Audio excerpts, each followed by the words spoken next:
You don't have to have a complicated idea to make a difference in your life. What you need are ideas that you apply. Most of us go through life sleepwalking, never really discovering our true potential, never enjoying life to its full extent. And so, therefore, I think that there are some things that we need to begin to do to take charge of our destiny. Joy comes when you're spontaneous. It's really hard to be truly happy when you're not being yourself. And most of us have no clue who we are. And so a big part of my work, if you've ever been to an event, you know, is to get people to do things spontaneously without thinking, because that's when the real you shows up. That's when the energy comes alive. And when you do that, when you start to connect to your true nature, suddenly there's energy available for you to set a higher standard for what you want in your life. That's what this is really all about. And when I talk about standards, when I talk about, shoulds versus musts, think about your own life. I know there have been areas in your life where some point in time you just shifted and you raised the standard and your life changed. Because whatever people have their identity attached to, they live. We live who we believe we are. That's just how it works. It's just kind of like, I'll give you an example. Look at your physical body. Your physical body today is an absolute reflection of only one thing, not your goals, not your desires, but your standards. The identity you have for yourself. If your standard is you're an athlete, then there's a certain amount of strength, a muscle tone, and energy that's available in your body on a regular basis because that's who you are. And so you do whatever's necessary to maintain that identity. Again, the strongest force in the human personality is this need to stay consistent with how we define ourselves. So think about this idea. What does it take to be in charge of your destiny? Well, you got to begin to develop some skills, and you got to ask yourself a question. What do you have going for you? What is it that you have going for you right now that's a real plus for you? What is it that you have going against you? What kind of training do you require? What is it that you need to learn? See, you make money only one of three ways in an economy of this nature. You have to have a skill, like I've developed the skill to become a speaker, or have some specialized knowledge, or have a particular product or service that you can provide for the public. The two controlling forces have directed your life and kept you at times from taking action. And those forces again are the twin forces of pain and pleasure. Remember, everything we do in life, we do out of our need to avoid pain or a desire to gain pleasure. As you begin to look at life, as you begin to look at the things you want to do, decide that you're going to become the active force in your life. Decide that you're not going to go through life feeling like a victim.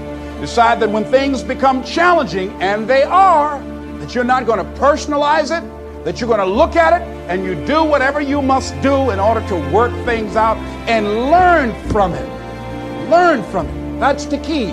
I like what Charles Udall said. He says, in life, you will always be faced with a series of God-ordained opportunities, brilliantly disguised as problems and challenges. If you've lost your job, don't say that I've been laid off. Just say I've been given an opportunity by the universe to find my life work. So as you view all of the things that happen to you as an opportunity, now you're taking it from a different perspective. Now you become an active force in your life. Now you are the one, rather than running from things as they begin to change, you become a change driver because you know that you've got the power within you to make the difference. This force, this power, this energy that you have, that's more powerful than anything that can ever happen to you. You're more powerful than your circumstances or anything that you can experience right now. Decide that you're going to commit yourself to act on your ideas, to become happy. Commit yourself to live your dream. Commit yourself to become the architect of your future. There's something that I heard that Goethe wrote that I love very much. And it really, as you begin to operate out of this consciousness, you begin to experience a different level of living in terms of commitment. He says, until one is committed, there is hesitancy, the chance to draw back, always ineffectiveness. See, until you are willing to jump out there. Somebody asked me, how do I do that? I said, no. You don't need any answers now. You need to make the commitment. Once you make a commitment, then life will give you some answers. So what is it though? Why do we procrastinate? Why do we not use our power, which is what we talked about in the first tape? Let's figure out what stops us.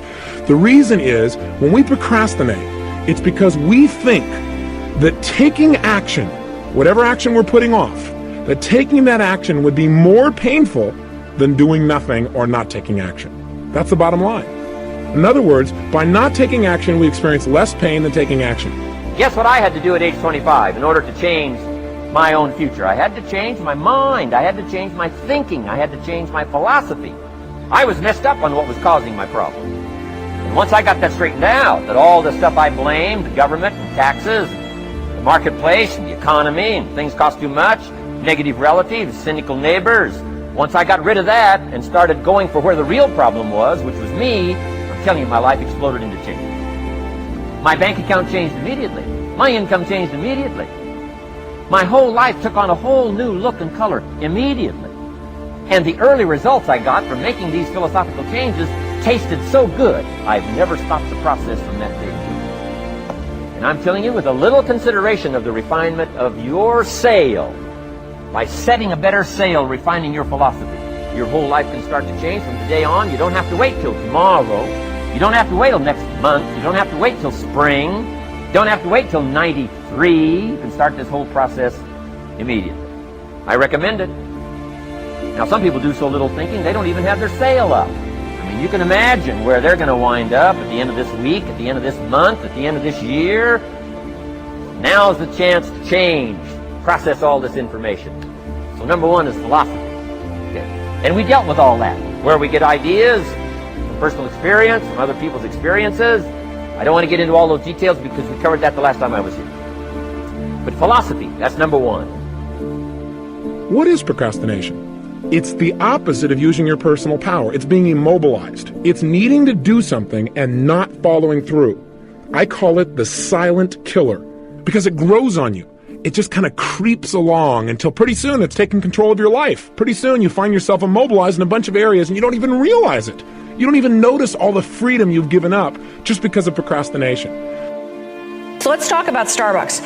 Starbucks in 2008, very interesting thing happened, and many of you, if you were in the financial services market then, probably know this, that their net income decreased by about 28% that year. And at the time, they had 16,000 stores in 44 countries, and they had gone through this massive, explosive growth segment in terms of going public in, I think it was like 1992, they only had 125 stores, and now here we are, 2008, they've got 16,000. So what ends up happening is Howard Schultz, who was the chairman of the board, comes back in as the CEO. Very complex situation, right? You've got operations in 44 countries. You've got massive reduction in terms of the profits that you have.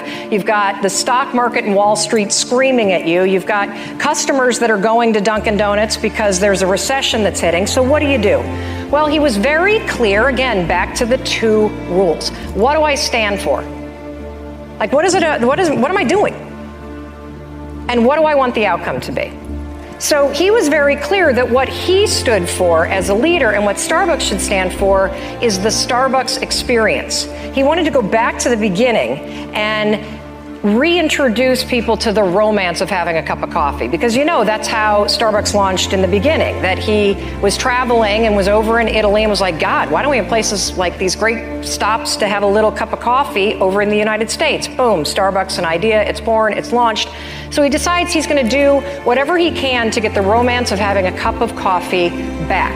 In life, in any situation, whether you're talking about growing your company, growing your bank account, getting in a relationship, getting out of a relationship, getting something done at the school system that your kids are going to on behalf of your kids, whatever it is that you're up to in life, this is the only question that you need to ask yourself. Well, what is it that I want? Because the truth of the matter is, if you can answer that, you can have it. My biggest frustration is not just with young women. My biggest frustration is also with young men, young people who think that, and I have a lot of this with my girls in college, they think that success is supposed to happen like that.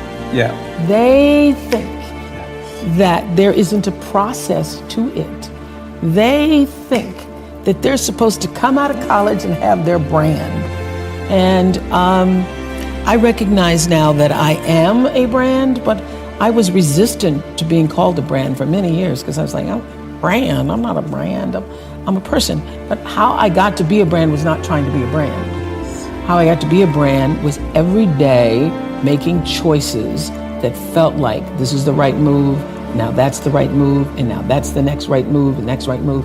And so my frustration with young women and young men is that they think it's supposed to happen like this, and they don't understand that there's a process to it. Social media. Yes, social media. You did not get to be editor of Vogue magazine by not working and working and working and working and working to get here. I love the theory of that there's 10,000 hours behind anybody who ever gets to be successful.